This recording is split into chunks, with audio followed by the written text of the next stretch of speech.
Bienvenidos a esta especie de clase virtual en donde trataremos de hacer algunas disertaciones sobre la naturaleza del mal, aprovechando algunos casos, algunas vivencias, algo que ha ocurrido en el mundo en días recientes y sobre todo tratando de de aterrizar estas cuestiones de las que estamos hablando en situaciones prácticas. Supongo que les ha pasado, a todos nos ha pasado, que los atrapan haciendo con las manos en la masa, haciendo algo indebido, algo que no deberían de hacer. Y entonces cuando nos atrapan, la naturaleza, nuestra naturaleza, o cierto tipo de naturaleza más bien, es negar las cosas. Nos pudieron haber atrapado haciendo lo peor, insisto, eso que no debíamos. Pero en lugar de aceptar nuestra culpa, lo negamos, lo rechazamos. Eso, ¿por qué pasa eso? Vamos a suponer, nos pescan en alguna infidelidad y lo que hacemos es negarlo en alguna mentira. Ya nos atraparon y en lugar de aceptar y de reconocer que hemos fallado, que mentimos, que defraudamos la confianza, por ejemplo, de otra persona tratándose de relaciones humanas, lo que hacemos más bien es evadir la responsabilidad, negarlo, rechazarlo, porque hay una cuestión muy importante aquí, muchachos, y es que el mal como mal en sí no puede ser honesto porque esa honestidad, es decir, de aceptar que ha hecho el mal, aceptar que se ha equivocado, aceptar que ha obrado de una manera equivocada, de una manera apropiada, aceptar incluso que ha herido a otra persona, que la hemos defraudado, eso implicaría un atisbo de honestidad. Y en el mal, ese mal no puede engendrar, no tiene permiso de mostrar esa honestidad. Nos pescan en una infidelidad. ¿Y qué hacemos? Negarlo. O, en su defecto, podemos más o menos aceptar cierta culpa, cierta responsabilidad. Pero más bien lo que vamos a hacer es a terminar echándole la culpa a la otra persona. Sí, yo te fui infiel, pero porque porque me descuidabas, por ejemplo, porque no me valorabas, porque me desatendías. Yo soy tal cosa, hago tal cosa, pero siempre termino culpando a alguien y lo cual me libera justamente de esa culpa y de esa responsabilidad. O sea, los demás son culpables de nuestros pecados. Los demás son culpables de nuestras tropelías, de todo aquello que hacemos. En este caso, esta situación, esta especie de introducción, me es muy útil para tratar de explicar esto que quiero explicar, referente a lo que hemos visto, o lo que vimos más bien en los Juegos Olímpicos, sobre todo en estos momentos culminantes en un certamen de estas características, como unos Juegos, como una justa deportiva, que son, en el caso de los Juegos Olímpicos, la inauguración y la clausura. Hemos vivido ceremonias de inauguración inolvidables, sobre todo para los que nos gustan los deportes, para los que nos gustan este tipo de eventos inolvidables, ¿no? Creo que uno de ellos que recorre el encendido del pebetero, por ejemplo, en Barcelona, con aquel arquero, ¿no? Y siempre tratando de hacer cosas innovadoras. Y las ceremonias de clausura, los jóvenes, por supuesto, no sabrán esto, pero, por ejemplo, cualquiera que nació en la década de los 70 o un poco antes, se recordará y recuerdas para siempre esa ceremonia de clausura, en los Juegos Olímpicos de Moscú, en donde la mascota de los Juegos, el famoso osito Misha, forman una figura de Misha en las tribunas, y entonces derrama una lágrima cuando se está despidiendo cuando se están clausurando los juegos. Son recuerdos, episodios en las ceremonias muy característicos que quedan en la memoria de las personas para siempre. Es una impronta que tomas en tu juventud, una huella en tu juventud en cierto momento de tu vida, y que es justamente esa parte linda de la actividad deportiva, que aunque el deporte consiste sobre todo ahora en que el deporte es controlado por completo por la industria, en donde lo único que importa es ganar. Bueno, no, desde luego que en el deporte es importante ganar, pero no es lo único importante. Estas justas deportivas eran algo más que deporte. De hecho, en la antigua Grecia, cada que venían o que se aproximaban unos Juegos Olímpicos, no eran los únicos juegos que se desarrollaban en la antigua Grecia, aunque los Juegos Olímpicos eran los más importantes. Cada que se avecinaba unos Juegos Olímpicos, se detenían las guerras, se detenían las confrontaciones. Era un momento para la paz. En la época moderna, aunque los Juegos Olímpicos fueron fundados por el barón Pierre de Coubertin, un reconocido masón, de lo cual hablaremos en otra clase, y que esa influencia masónica o de la masonería empieza a mostrar poco a poco sus garras, sus colmillos. Aunque en esta era moderna que nace a principios del siglo XX, de todos modos los Juegos Olímpicos era un momento para la paz, para la tregua entre las naciones, lo cual no siempre se ha dado, por cierto. Si recordamos los momentos más duros, más hostiles, más crudos de la Guerra Fría en la década de los 80, el deporte y los Juegos Olímpicos en particular sirvieron como escenario de las manifestaciones de esa Guerra Fría. Los estadounidenses y sus aliados occidentales boicotean los Juegos Olímpicos de Moscú en 1980 y en contraparte el bloque soviético, el bloque de Europa del Este, boicotea a su vez los Juegos Olímpicos del 84 en Los Ángeles. 80 en Moscú, 84 en Los Ángeles, por si no me expliqué bien. Después, sí vemos realmente, sobre todo en el 88, dura poco, por cierto, ¿no? No son muchas los momentos en las Olimpiadas en las que verdaderamente la humanidad se ha abierto a una hermandad, a una tregua. Le ha dado oportunidad a la paz. Son pocos en realidad. No lo vimos ahorita en París de ninguna manera. Los rusos fueron ninguneados, no se les permitió, pues, ¿no? O sea, todo lo que viniera del lado ruso ha sido desechado, no solo ahora en los Juegos, ¿no? No pueden competir a nombre de su nación. ¿Qué quiere decir con esto el Comité Olímpico Internacional? Quiere decir que está tomando partido por la OTAN, O sea, ¿cómo más lo puedes interpretar? O sea, la OTAN no estamos justificando el otro lado, desde luego ambos lados son irracionales, son belicosos, son un cáncer de la humanidad, pero la OTAN lo que ha hecho es pretender, pues, al menos en intentos, ¿no? No les ha salido muy bien, por cierto, pero es tratar de asfixiar, de estrangular a Rusia. Los rusos, para su fortuna, son un territorio muy vasto, se le quieren poner en las barbas a Rusia, y entonces eso, desde luego, Rusia, como es de suponer, ha actuado, ha respondido, y entonces el Comité Olímpico Internacional opta por tomar partido por la OTAN, y entonces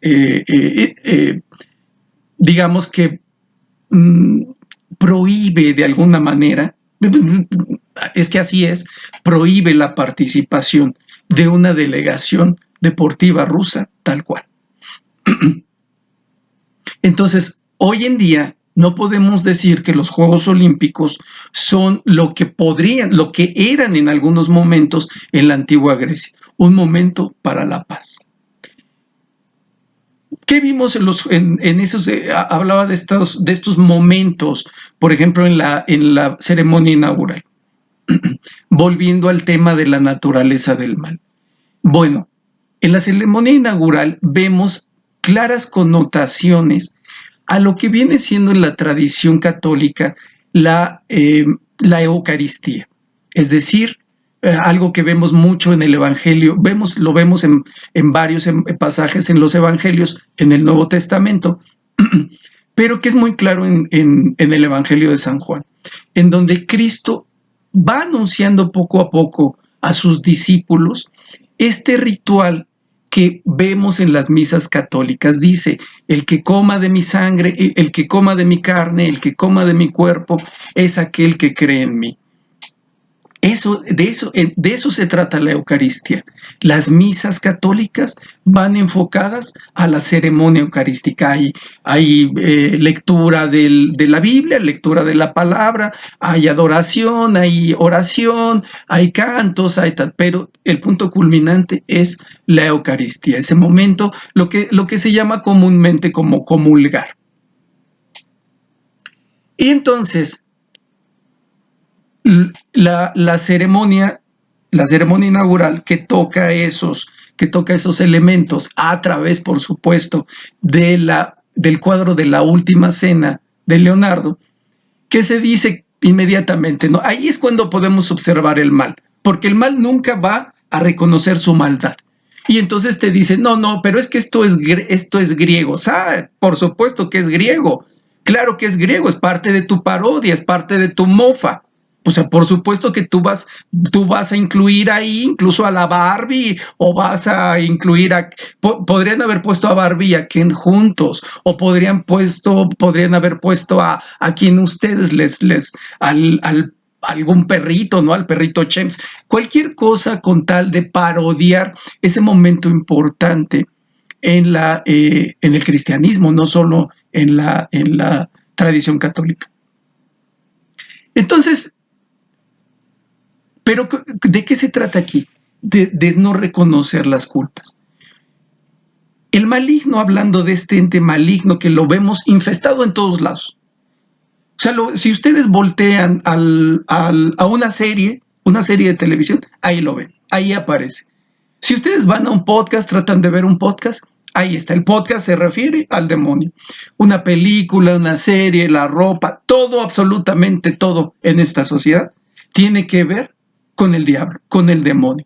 Dice por ahí cierto sacerdote español, exorcista, un tipo muy que yo le tengo mucho respeto, incluso admiración a su trabajo. Él tiene muchos, es el padre Luzón, si alguno quiere ver alguno de sus videos. Es muy didáctico, muy ilustrativo y tiene mucha experiencia en estos temas. Dice el padre Luzón que una de las características del demonio es que es perezoso. Porque perezoso, oportunista. O sea, que aprovecha esos momentos en los cuales puede colarse. Yo estoy de acuerdo, pero solo en parte. En realidad el demonio es muy trabajador. Tiene un combustible, usa un combustible llamado odio, llamado ira, frustración, deseos de venganza, deseos de poder contra el ser humano y contra Dios, por supuesto. Y ese odio funciona como un combustible maravilloso que le permite actuar de una manera incesante, infatigable. No se cansa. A veces cuando uno habla de estos temas, uno puede parecer loco, uno puede ser fanático, pero en realidad es que ellos son los que no se cansan. Tú puedes estar ilusionado, me imagino, como creo que no me peiné bien hoy. Ustedes perdonarán, me acabo de salir de bañar. Uno puede decir, bueno, qué ilusión, empiezan los Juegos Olímpicos, veremos cómo le va a México, vamos a ver estos momentos importantes, históricos, no solo en el deporte, ¿no? Sino en esto que les relataba, de esto que están dejando, de esto que era antes las ceremonias de inauguración y de clausura. Y entonces lo que haces es que te sientas a ver con mucha ilusión la ceremonia de inauguración y lo que ves ahí es un ritual satánico. Claro, insisto, la maldad nunca va a decir, sí, somos nosotros, ¿no? El demonio nunca va a decir, es cobarde además, ¿no? ¿Cobarde por qué? Porque siempre se oculta, siempre puede estar atrás de tus cortinas, puede estar en tu closet, ¿no? Puede estar, está aquí oyéndonos a ver qué decimos con su cara de malo. Y entonces allá igual, ¿no? Es decir, no va a reconocer que hace lo que está haciendo, como cuando a nosotros nos pescan en la movida haciendo algo inapropiado. Y entonces tú los ves ahí, ¿no? En la inauguración, en todos lados, ¿no? En un ambiente completamente decadente, satánico. Hay una cuestión aquí. Yo creo que nadie está en contra de estas minorías de las que tanto hablamos hoy. Porque es cierto, creo que no podemos negar que existen sectores en esta sociedad que han sido ultrajados, por decirlo menos. Y creo que todos estamos de acuerdo en que esos sectores de la sociedad tengan un reconocimiento, tengan espacio, respeto, como puede tener cualquier persona. Pero la trampa, muchachos, es que ciertos conceptos de la humanidad tan importantes como la libertad, el respeto, la democracia, la inclusión, la diversidad, bla, bla, todo lo que la paz incluso, ha sido, yo diría, muchas veces digo, ha sido comprado, que estos conceptos tan importantes para el ser humano han sido comprados. Pero creo que no es tanto que hayan sido comprados, sino que las élites, unas élites muy malas y muy poderosas, que desde luego existen, ¿no? O sea, llámese George Soros, este millonario repugnante que lo controla absolutamente todo, los Rockefeller que controlan, que están involucrados desde negocios en la industria petrolera hasta la farmacéutica.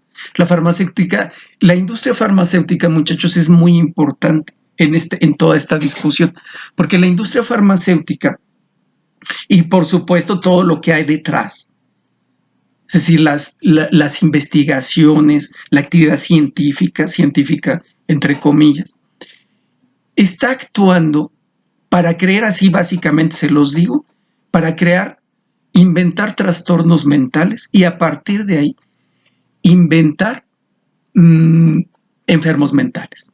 O sea, para ellos los trastornos son llamados eufemísticamente trastornos.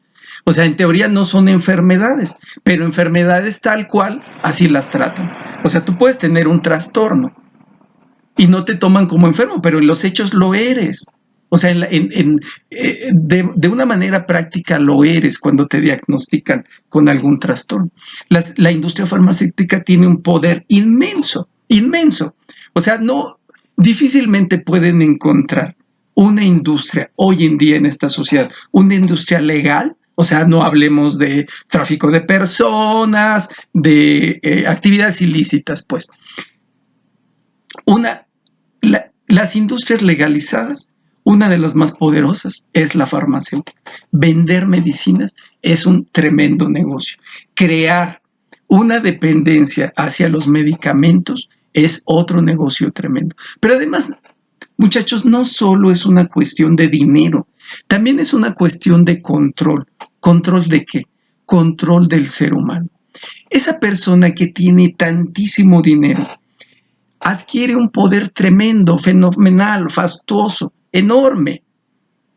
No solo es una cuestión del dinero, tiene la posibilidad de controlar al ser humano, de controlar su sociedad, de destruir, incluso si quiere, la economía de naciones enteras. En un momento, en un abrir y cerrar de ojos, pueden tronar las bolsas de valores, pueden deshacer, destrozar, despedazar las economías de naciones enteras, fortalecer bajo esta dinámica, bajo esta estrategia de pánico, de alarma, en los mercados financieros, pueden fortalecer al dólar artificialmente, o sea, es decir, a la brava, con puras bravatas, y a partir de ahí obtener grandísimos beneficios. Por ejemplo, puede haber un crack, yo estoy grabando esto recién terminados los Juegos Olímpicos, hace 8 días, hubo se vivió un lunes negro en las principales bolsas del mundo, guiados por una baja en la bolsa de Tokio. ¿Creemos que todos pierden? No. Los grandes millonarios, o sea, esas crisis, esos momentos, esos cracks, esos momentos duros para la economía mundial, son momentos de grandes oportunidades para ellos. Los grandes millonarios terminan comprando grandes cantidades de acciones que terminan comprando, terminan haciéndose del control de industrias enteras, pues, ¿no? Que es lo que está ocurriendo, por ejemplo, con BlackRock y Vanguard, que son, digamos, fondos de inversión que son dueños de gran parte de las industrias, de las empresas en todo el mundo. O sea, ellos pueden tener, en Colombia, pueden ser dueños de la producción de café, pueden ser dueños de determinada gaseosa. Ahora lo que han hecho en Ucrania es apoderarse, pues, de los principales activos que tenía Ucrania, sus puertos principalmente, y la producción de granos. Acuérdense que Ucrania es uno de los graneros, históricamente, es uno de los graneros de Europa. Ustedes pensaban o pensarían, o podríamos pensar, que la guerra, que este conflicto en donde Ucrania simplemente es el títere de Occidente, de Europa y de Estados Unidos, ustedes creían que entraban a la guerra desinteresadamente, que no les interesa vender armas, que no les interesa vender combustibles, petróleo, gas, y que no les interesa endeudar hasta los dientes a Ucrania y además apoderarse de lo poco que les queda. Entonces, decíamos, son muy hábiles. Hace 50 años, ciertos trastornos, como el TDA, trastorno de déficit de atención, no existía. O sea, existían los muchachos, los niños latosos, eso siempre existía. Ellos inventaron, la Asociación de Psiquiatría Norteamericana, la mundialmente reconocida APA, ellos inventaron el TDA, como han inventado otros trastornos. Entonces lo que están haciendo es controlar al ser humano de muchísimas formas. Ya iremos ampliando sobre el tema. Ahorita tratemos de enfocarnos en esta cuestión de la naturaleza del mal. Les decía que no solo es una cuestión de dinero, es control del ser humano. Ustedes lo ven en estas luchas que hay en México por la democracia, que son lideradas por un connotado empresario, Claudio X González. ¿Ustedes creen en verdad que a un millonario le importa la democracia en este país? O sea, que un millonario como él, de su corte, de su calaña, esté preocupado por la democracia, muchachos, es como si una mosca estuviera preocupada por lavarse las manos después de ir al baño, ¿no? Y antes de comer. A un millonario como él lo que menos le importa es la democracia. Lo que está muy molesto es que no estén así. Yo no estoy defendiendo, por supuesto, el gobierno actual, que tiene sus pros y sus contras, por supuesto. Pero aquí el punto es que lo que ellos quieren es el poder, es el control absoluto sobre nosotros. Y entonces hablaba de esto. No es que hubieran comprado estos conceptos fundamentales del ser humano, amor, libertad, democracia, etcétera, sino que se han apropiado de ellos. Entonces, este tipo, Claudio X González, ha querido, lo ha intentado y en algunas ocasiones con éxito, apropiarse de este concepto de la democracia. están preocupados por todo eso. Los grandes millonarios están preocupados por el calentamiento global, por ejemplo. Pero aquí lo chistoso de todo, o lo irónico, lo abominable, es ¿por qué si les importa tanto, muchachos, el calentamiento global? ¿Por qué son los más ruines? ¿Por qué son los que destrozan los pocos recursos que quedan en la tierra? Agotan los recursos, se acaban el agua. Se acaban todo. Ellos consumen gran parte de los recursos de este planeta para acabar pronto. Entonces, ¿por qué están tan preocupados por el calentamiento global y y por qué promueven tanto los movimientos, estos movimientos llenos de rabia, los movimientos ecologistas? ¿Por qué? O sea, es decir, hay algo que no checa. ¿Por qué Open Society, ciertas fundaciones, pues, forma parte hay esta palabra, este concepto, ¿no? La agenda de la ONU y de sus agencias. ¿Existe una agenda? Sí, sí existe, ¿no? Y no solo existe una agenda 2030, existe una agenda 2050, que a las élites que se han apropiado de todo eso, a ciertas élites muy perversas, muy malévolas, les interesa trabajar. ¿Por qué están tan interesados, insisto, en el calentamiento global? Porque lo que les interesa, muchachos, es infundir miedo, infundir pánico. Ese es uno de sus puntos. Infundir pánico, ¿para qué? Para que nosotros los necesitemos a ellos. Primero, ¿no? O sea, recuerden una cosa, el miedo ha sido usado tradicionalmente, incluso para ganar elecciones, para justificar intervenciones militares. Bueno, aquí está siendo utilizado para hacer y deshacer del mundo. Y entre otras cosas, lo que no quieren es que te reproduzcas, que tengas familia, porque ¿qué decimos cuando vemos estas noticias catastrofistas? Mejor no traigo hijos al mundo. Pero ¿cuál es el asunto? Es cierto, por un lado, que tenemos que planificar nuestra familia, no podemos darnos el lujo de tener 3, 4, 5 hijos, mucho menos 7 o 10, ¿no? Pero fíjense una cosa, las familias de los ricos tienen muchos hijos, parecen conejos, o sea, se reproducen como cucarachas. O sea, vean cuántos hijos tiene fulanito. No voy a mencionar nombres para no herir susceptibilidades, aunque después, si quieren, los mencionamos. Pero ellos son muy fértiles, tienen muchísimos hijos. Donde riegan esta idea es en nosotros, en la gente que está muy, digamos, muy expuesta a los medios de comunicación. Los medios de comunicación son de ellos. Y si ustedes protestan, o sea, si ustedes dicen algo contra la ideología, los discursos que a ellos les interesa propagar, entonces a ustedes los acusan de ultraderechistas, de ultraconservadores, de regar discursos de odio. ¿Qué quieren ellos? Insisto, pues el control del ser humano. Hacer lo que sea. O sea, hoy se les puede ocurrir algo y mañana se les puede ocurrir otra cosa diferente. Eso es cierto. Tampoco es que sean muy inteligentes, pero perversos sí son. Y como decía, hábiles y muy trabajadores, muy chambeadores, eso sí.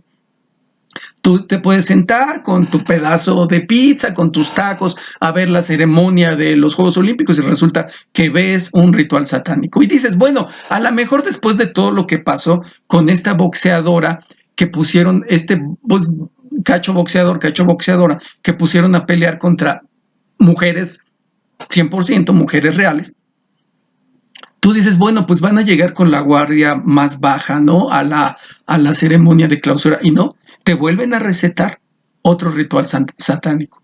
Si el primero fue acerca de la Eucaristía, el segundo fue su versión, su propia versión del Apocalipsis, en donde no es Dios el que llega a poner orden, el que se erige como la esperanza del ser humano.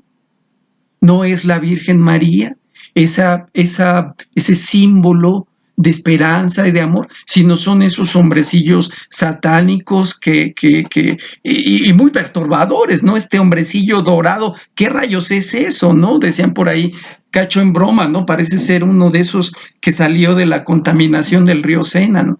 Este ángel, siempre con la treta, con la patraña griega. No, esto no es nada satánico. Esto es arte. un artista bastante mediocre. Esto es arte, ¿no? Esto es griego, y entonces todos se lo echaban, toda la culpa la terminaron teniendo los griegos, ¿no? Muy conveniente. Y entonces sacan un ángel decapitado parece ser, eso no lo he podido corroborar, porque se ve como tal, parece ser que tiene una sola ala. Y entonces ellos dicen es la Victoria de Samotracia, ni qué, la que está en París. Bueno, la Victoria de Samotracia originalmente, muchachos, tiene dos alas, normal, ¿no? Porque si no tiene dos alas, no puede volar.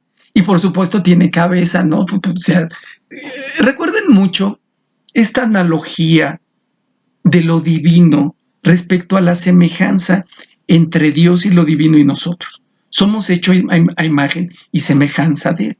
Entonces, bueno, en el caso de las alas, por supuesto, que representan un elemento divino, ¿no? Que te da un poder justamente divino proveniente de Dios para hacer cierta labor, voluntad del Señor, por supuesto.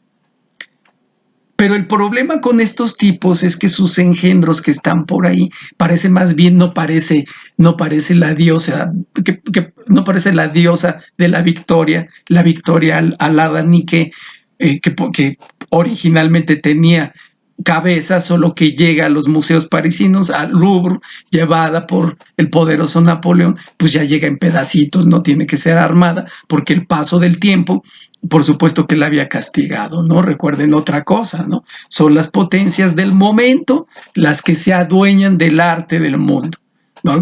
Acuérdense que siempre es eso, es adueñarse de lo demás. Por eso ven tesoros de la humanidad egipcios, entre otros, en los museos británicos. Ven tesoros invaluables de la humanidad artísticos en los museos de Francia. ¿Dónde está el famoso penacho de Moctezuma? ¿No? Bueno, está igualmente en Austria, ¿no? Ahorita se me borró por completo. Lo van a regresar en Viena, ¿no? ¿Lo van a regresar? No lo van a regresar. No pueden ellos excusar cualquier cosa. No lo van a regresar. ¿Saben por qué? Porque no queremos. Porque justamente eso pasa con el arte y pasa con otras cosas, ¿no? Inglaterra va a regresar, o el Reino Unido va a regresar a los españoles la isla de Gibraltar. No la va a regresar. Le va a regresar a los argentinos las Islas Malvinas. No lo va a hacer. La única forma en la que lo puede hacer es sacándolos a patadas. No hay de otra. Entonces, uno tranquilo, otra vez, ¿no? Ya tienes ahí tus tacos al pastor, ¿no? Tu chela bien fría o tu chesco para ver bien quitado de la pena la ceremonia de clausura y decir, bueno, ya no puede haber más discusiones, ¿no? O sea, creo que ya va a ser un momento para despedirnos, decirnos adiós, llorar, abrazarnos, y entonces sí nos vemos dentro de 4 años. ¿Y qué creen? Nuevo ritual satánico, su propia versión del Apocalipsis.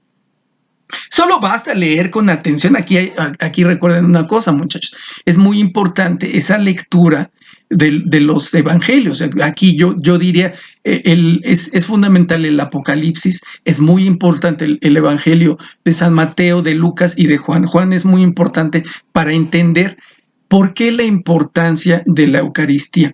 Esto que llamamos coloquialmente la última cena, a raíz de la pintura. Esa pintura, chequen una cosa, esa pintura, primero no es un cuadro, no, es un mural, ¿no? En una orden religiosa en Milán, ¿no? Segundo, o sea, no está en un museo, está en un convento. Y segundo, no es un cuadro, es un mural. Y el autor, el pintor, no lo hace un día que se levanta y dice, bueno, ¿qué haré? No pinto a mi vecina o pinto a mi perro. Ya sé, voy a hacer la última cena. No, Leonardo tenía Da Vinci tenía mecenas, pues, ¿no? Connotado hombre de negocios en Milán, que era el que le pagaban. Entonces, todas esas obras maravillosas que nos dejó son son son por encargo, ¿no? O sea, no los hizo realmente por su propia iniciativa. Falta otra cosa aquí de discutir, todo esto que ocurrió en unos juegos que pensarías de paz, ¿no? Que pensarías de amor. ¿Hasta dónde han llevado este asunto de la inclusión? Para que vean que lo que menos les interesa a ellos es el amor, el respeto, la inclusión, la diversidad. Antes de la inauguración, y ustedes pueden checarlo en Twitter, París se refrendó como la ciudad del amor. Tal vez lo era hace 30, 40, 50 años. Pero ella es una ciudad de amor. No lo creo. Pueden ir, ¿no? Es una ciudad donde se respira, que todavía, o sea, París todavía conserva ese encanto, pero socialmente está en decadencia, tanta migración fuera de control, está lleno de musulmanes, lo cual tiene sus implicaciones. ¿Sí? O sea, parece ser que los colonizadores de otra época han pasado a ser colonizados. Entonces no es tanto, no es el amor lo que les preocupa, es cierto tipo de amor, ese amor ambiguo, ¿no? Ese amor que trata de romper las estructuras, nuestras estructuras. O sea, creer que hay una heteronormatividad. Ya tienen una palabrilla para cada cosa, ¿no? O sea, que hay un monstruo heteropatriarcal que no te deja ser feliz porque te está oprimiendo sexualmente, pensando desde una noción muy pobre de la humanidad, ¿no? O sea, que solo podemos ser felices a través de la libertad sexual. Y nosotros, como dice la filósofa Camille Paglia, hemos sido reducidos a nuestra orientación de género. O sea, yo soy muchísimas más cosas. Salgo a barrer el patio en la mañana, paseo al perro, le voy a la América, hago tantísimas cosas en mi vida. Pero por alguna razón, el ser humano se ha visto reducido exclusivamente a aquello de una autopercepción bastante ambigua. Recuerden hoy este asunto del relativismo, que se piensa que cualquiera puede tener su verdad. A la verdad se le ha puesto un apellido muy pesado: absoluta. Es decir, cualquiera te dice, pero no existen las verdades absolutas. ¿Por qué dicen eso? Porque entonces cualquier cosa se puede acomodar por ahí donde encuentre espacio como verdad, aunque sea un completo disparate. Ya dice la filósofa de la cortina, dice, las opiniones, hoy que todo mundo da sus opiniones, es decir, porque nos creemos no solo con el derecho, sino con la obligación de opinar de todo, aún aquello de que no sabemos o que acabamos de googlear. Y entonces dice Adela Cortina, las opiniones no merecen respeto. Las que merecen el respeto son las personas. Las opiniones tienen que ganarse el respeto. ¿Y cómo se ganan el respeto? Con argumentos. Pero como cualquiera puede tener su verdad, porque dicen ellos, no existen las verdades absolutas, pues luego entonces yo puedo decir lo que yo quiera, ¿no? Y si yo quiero ser perro, pues soy perro. Si yo me considero francés, pues puedo ser francés. Si yo quiero ser mujer, pues puedo ser mujer, ¿no? Simplemente me pongo unos implantes, me pongo lápiz labial y me pinto el cabello, ¿no? Que viéndolo bien a lo mejor no me caería tan mal, no me vendría tan mal. Pero esa es una visión de ser mujer muy reduccionista. Ser mujer es muchísimo más que pintarse los labios o que teñirse el cabello. Y entonces, pero fíjense cómo ellos mismos, ni siquiera ellos mismos, respetan esa diversidad que tanto proclaman. Estos peleadores, una chica de Argelia, y otro que nunca salió realmente, se habló más de la de Argelia que la de Taiwán. La de Argelia termina ganando la medalla de oro, pues sí, por supuesto, tiene más testosterona. Se dice de esta chica ya había sido expulsada de los mundiales de boxeo organizados por la Asociación Internacional de Boxeo, la IBA o la AIBA, como quieran decirle, porque sus niveles hormonales, sus niveles de testosterona son más elevados que lo habitual. Se dice que la cuestión de las hormonas puede ser médicamente en este tipo de controles para eventos deportivos, quizá no sean algo tan fehaciente, pues, ¿no? Tan contundente, sino que ahí lo que pasa es que se van a un estudio mayor, ¿no? Genético, pues, ¿no? Y en estas personas, o sea, tienen cromosomas de hombre, cromosomas XY y no XX, ¿no? Espero no estarme haciendo bolas con las letras. ¿Qué ocurre? Que estos boxeadores pueden tener órganos sexuales desarrollados de un sexo, en este caso el sexo femenino, pero aquí es donde les falla su diversidad. Es decir, no todos somos 100% algo, dicen ellos. O sea, no todos son 100% desde el punto de vista convencional hombres, ciertamente. Y de hecho los hombres somos muy diferentes, ¿no? A mí no me sale el bigote, por ejemplo. Me sale un bigote ahí tipo Cantinflas, bastante feo y párale de contar, ¿no? Y no todas las mujeres son iguales. Hay tremendas diferencias entre personas del mismo sexo, pero aún así hay tremendas, enormes coincidencias entre esas personas que compartimos el mismo sexo. Aunque ahora ya solo se le puede llamar género, ¿no? Dicen por ahí esa famosa frase de Simone de Beauvoir: la mujer no nace, se hace. ¿Qué crees? Que estás equivocado. No todo es una construcción social. Si bien ciertamente, socialmente, culturalmente vamos adquiriendo ciertas características, cierto aprendizaje, ciertas conductas, cierto comportamiento, etcétera, ¿no? También es cierto que esa parte cultural de la cual nos vamos dotando a lo largo de nuestra vida, desde nuestra familia, desde nuestra casa, nuestro barrio, nuestra escuela, la cuadra, nuestra calle. Acuérdense una cosa, sobre todo aquellos más grandes, era muy diferente nuestro grupo de amigos en esta calle, en esta cuadra. Yo vivía en Volcán, Ajusco, y éramos muy diferentes. Entonces le estoy hablando del nororiente de la Ciudad de México. Y era muy diferente a las personas, a los chavos de otras calles. Éramos diferentes, teníamos diferentes, nos llevamos diferente, etcétera, todo era diferente, pero había ciertas cosas, por supuesto, ciertas coincidencias. Una de ellas era que hablamos el mismo idioma, comemos quizá una comida muy parecida, somos mexicanos, somos de la Ciudad de México, etcétera. Entonces, en esta cuestión de que hay personas que son diferentes, que pueden tener en una parte de su organismo más carga de un sexo de otro y en otro de otro. Sí, por supuesto. Y entonces decían de esta chica, de la Argelina, es que tiene genitales femeninos. Por ahí se hablaba, nadie habla tal cual, ¿no? Pero es posible que sea así.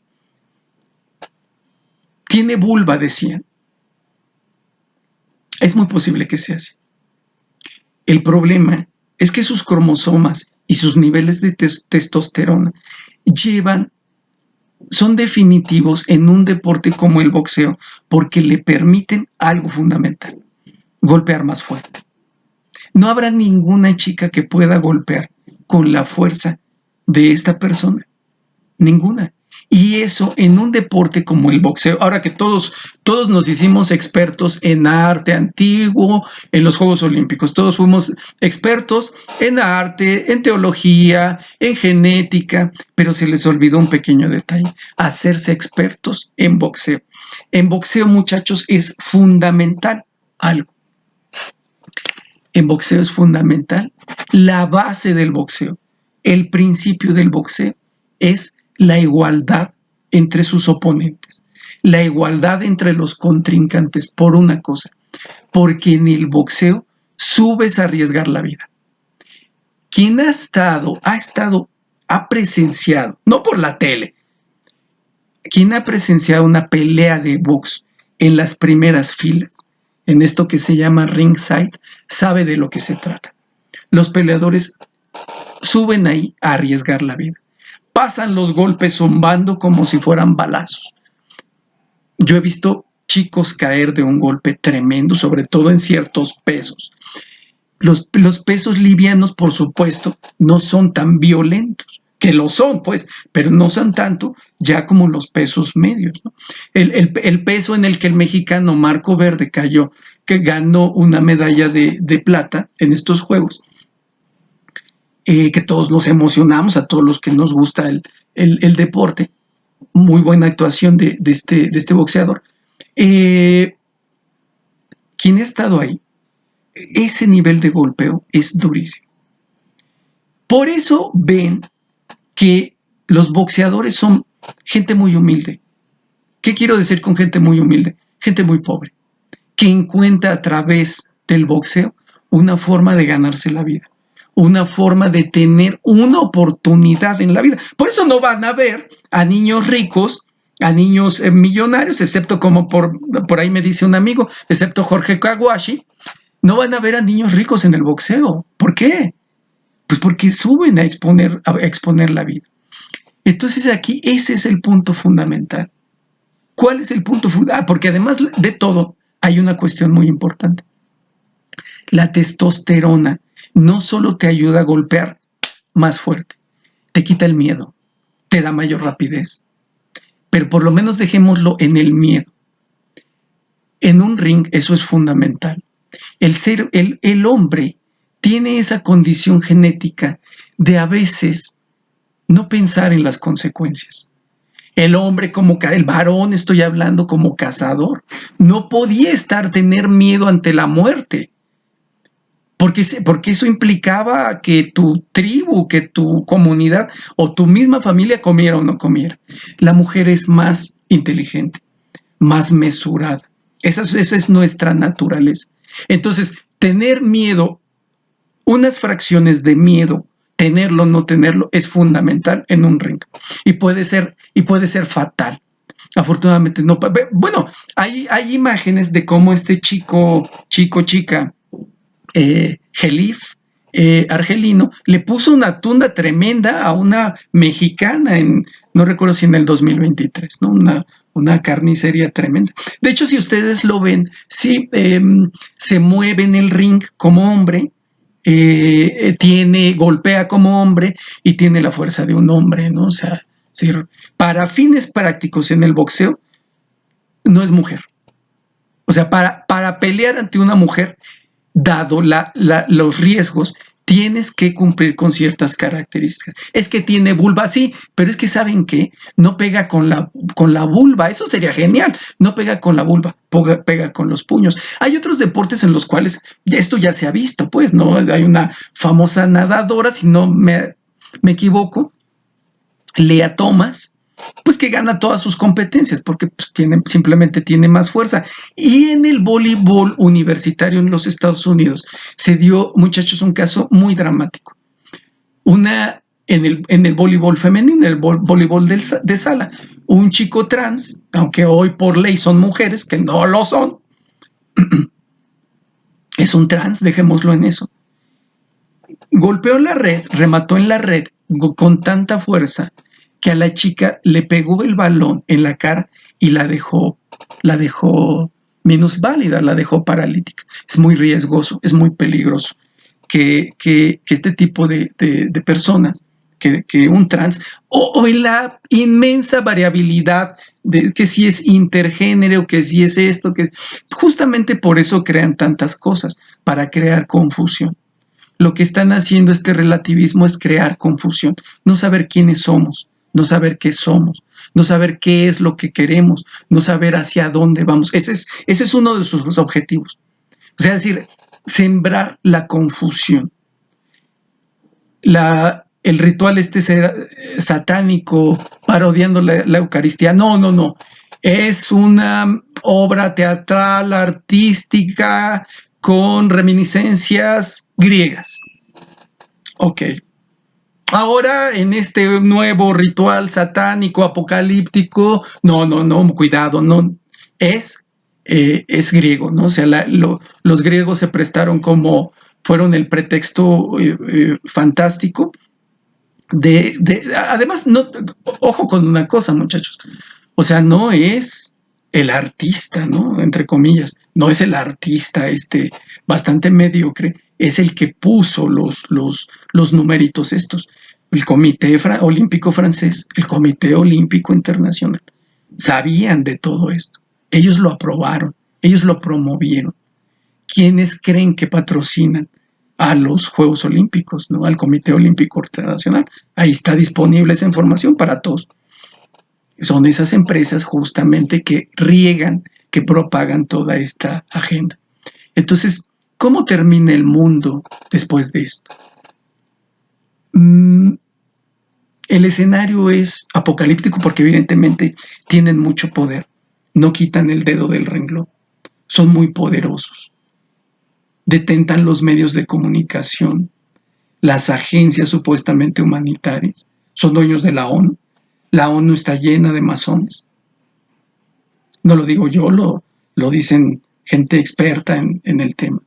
Controlan las universidades, controlan las investigaciones.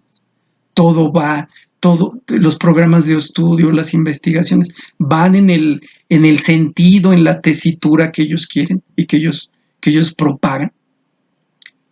Tienen muchísimo poder e insisto, son muy incisivos. No descansan, son infatigables. ¿Qué hacemos? ¿Tenemos esperanza? Dicen muchísimas voces, ¿no? Que por supuesto hubo indignación ante esto que vimos sobre todo en distintas, ¿no? O sea, fueron las Olimpiadas del escándalo, ¿no? Decían de la ofensa contra Dios. Es algo que evidentemente a Dios a quien le va a agradar, ¿no? Por supuesto.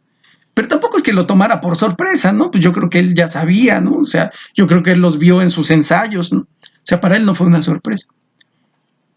En este sentido, visto desde un punto desde una perspectiva teológica, religiosa, evidentemente todo ocurre por voluntad de Dios. ¿Qué podemos esperar?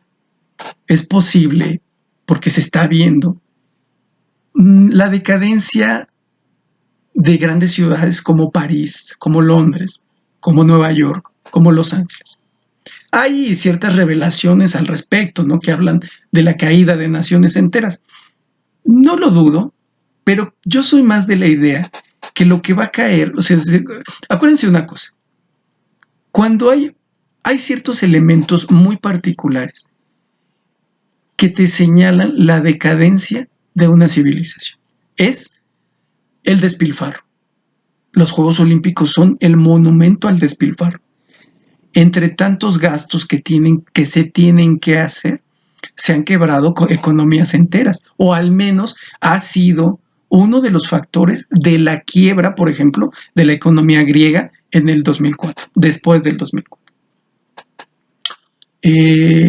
Del 2008 ya me confunde. No, sí, el 4. Fue en 96 Atlanta, que fueron los del centenario. O sea, los Juegos Olímpicos empiezan, corrijo ahí, hacia fines del 19 y ya viene entrado el 20. Pero bueno, si me estoy equivocando en las cifras, no lo tengo a la mano, pero háganmelo notar. En el 2000 son en Sydney y en el 2004 ya se le dan a Grecia. Pero Grecia tiene que hacer un gasto brutal. Muchas de esas, por ejemplo, instalaciones deportivas son abandonadas. O sea, ustedes pueden ir a indagar en qué fueron de los complejos deportivos olímpicos en Beijing, en Río de Janeiro. No solo es el Comité Olímpico Internacional, la FIFA también, ¿no? Está, y ya sabemos la enorme corrupción que hay en FIFA. Entonces, son los juegos del despilfarro, del dispendio. Estamos hablando también de una sociedad decadente ante la gran desigualdad. Y en ningún momento en la historia de la humanidad había tal desigualdad como ahora. Los pobres son tremendamente pobres y los ricos son obscenamente ricos. Tienen una cantidad de dinero que se puede comparar con el PIB, con el Producto Interno Bruto de muchísimas naciones. Entonces, la desigualdad, que habíamos dicho, desigualdad, el despilfarro, la decadencia moral, ¿no? Acuérdense de la antigua Roma. Es decir, no hay moral que te sujete, la moral, la ética, el comportamiento ético en el ser humano es fundamental, ¿no? O sea, no es que seamos persinados y todo, no, es que en verdad, por cierto, aquí tengo mi cruz y no la he sacado, es que los seres humanos necesitamos un comportamiento ético, pero en una sociedad donde todo está permitido, donde cada quien tiene su verdad, te puedes drogar todo lo que tú quieras, puedes meterte las drogas, puedes acostarte con quien tú quieras, no hay problema. No te rijas por la heteronormatividad pasada de que es un, insisto, no es ese monstruo que no quiere que tú seas feliz. Tú le puedes aflojar a quien tú quieras y te puedes meter con quien tú quieras. Hay un caso que lo contaba en clase de una chica que tiene relaciones íntimas con su madre. Y además no solo las tiene, sino que genera ese contenido para sus plataformas, ¿no? En particular esta donde ya sabemos, ¿no? El only algo. Hay ciertas palabras que no puedo mencionar aquí porque no se permiten, pues, ¿no? Y entonces la chica mencionaba, dice, bueno, pues es que hay que tener la mente abierta. Claro, hoy hay que ser open mind, nadie puede ser de mente cerrada. Eso está muy mal visto. Y entonces, ¿qué ocurre? Que afortunadamente mis padres ya murieron, ¿no? Porque si no, para demostrar que soy de mente abierta, debería de tener relaciones íntimas con ellos. Imagínense el nivel en el que estamos. En este relativismo cualquier cosa puede ser verdad. Usas 2, 3 frases, 2, 3 argumentos, entre comillas, porque no lo son, y listo, puedes hacer lo que tú quieras. Te puedes acostar con quien tú quieras, no importa el número, no importa el género, que es lo que vimos, ¿no? En esta sexualidad ambigua, muy promocionada en todos lados, ¿no? En las series, en las películas, y que lo vimos ahora en la ceremonia inaugural de los Juegos Olímpicos. Puedes hacer lo que tú quieras, porque es tu vida, porque la vida es para gozar. Y a partir de ese goce, de ese disfrute, esa es la clave de la felicidad. Pues ¿qué creen? Que no lo es. Esta sociedad rompe récords de depresión, de ansiedad, y va a seguirlos rompiendo, ¿eh? O sea, lo que pienso que va a ocurrir es la masificación de la esquizofrenia, que es la madre de todos los trastornos. No es un trastorno, es un cóctel de trastornos. Hacia allá está trabajando las élites, la industria, en particular la industria farmacéutica. Va a ser un gran negocio para ellos. ¿Cómo lo van cómo están haciendo todo eso? ¿Cómo hacen todo eso? Quédate solo, disfruta para ti, no tengas hijos, no tengas la carga de una familia, no, eso es sofocante. Vean las series de Netflix. Solo encuentras la felicidad cuando te escapas de esa relación heterosexual, heteropatriarcal, ¿no? Que te asfixia. Solo eres feliz cuando rompes con el yugo familiar, porque esas estructuras anquilosadas, obsoletas, simplemente nos oprimen, ¿no? Entonces, lo que viene va a ser tremendo. Van a caer naciones, no lo sé, algunas creo que entrarán en decadencia, ¿no? Hablábamos de cuáles son los signos de la decadencia, el despilfarro, la desigualdad, la decadencia moral, ¿no? En nuestro caso, el hiperconsumo, no, o sea, no estamos hablando de consumo, estamos hablando de hiperconsumo, que tú te puedes levantar a las 2 de la mañana para irte a formar, porque van a vender el nuevo aparato de iPhone. Eso pasa en nuestra sociedad. Esos son signos inequívocos de decadencia. Además, en nuestro caso, aderezados, pienso yo, con ciertos elementos, una tecnologización de nuestra vida cotidiana, una incapacidad para entablar relaciones significativas con las personas, ¿no? O sea, somos adoradores, rendimos culto a una soledad, pero es una soledad que proviene de nuestro fracaso con la alteridad, de nuestro fracaso con el otro, de nuestro fracaso para establecer relaciones significativas con los demás.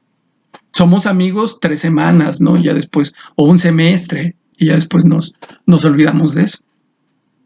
Vienen tiempos duros, por supuesto, porque son muy poderosos, porque tienen los dueños son los dueños de los medios de comunicación, son los dueños de nuestras plataformas, de los portales, de donde vemos nuestras películas, donde escuchamos nuestra música, etcétera. Son dueños de todo, para acabar pronto.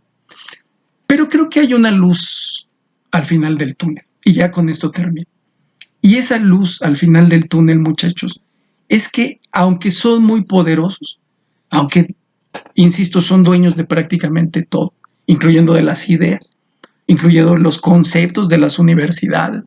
Si ustedes vieron, o sea, difícilmente podrán haber encontrado un periodista que dijera a un periodista o un psicólogo, ¿no? Yo que tengo tantos en mi Facebook, nadie, excepto uno, un buen amigo de ESPN que es experto en boxeo, Chavita Rodríguez, pero de ahí en fuera todos callaron y todos se alinearon con las élites, con el establishment, sin atreverse a cuestionar esta barbaridad, ¿no? Que era poner a pelear a alguien con niveles de testosterona similares a los de Clint Eastwood, ponerlo a pelear con una chica, ¿no?